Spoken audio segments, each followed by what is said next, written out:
धन धान भइले भवनवा आंगनवा में लक्ष्मी अइली हो।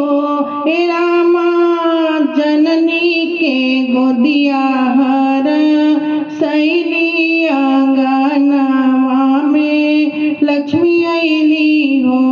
हे रामा जननी के गोदिया हर सैली आंगनवा में लक्ष्मी अइली हो।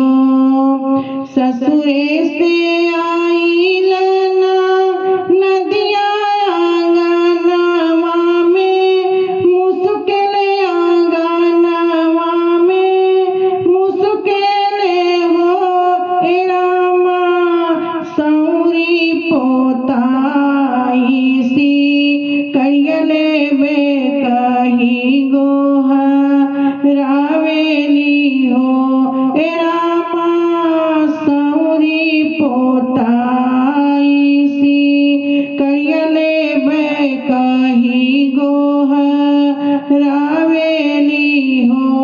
हे रामा जननी के गोदिया हर सैली आंगनवा में लक्ष्मी अइली हो। जुग जुग जिए मोरी रनिया कहमाई जी के लावेली माई जी के लावेली हो।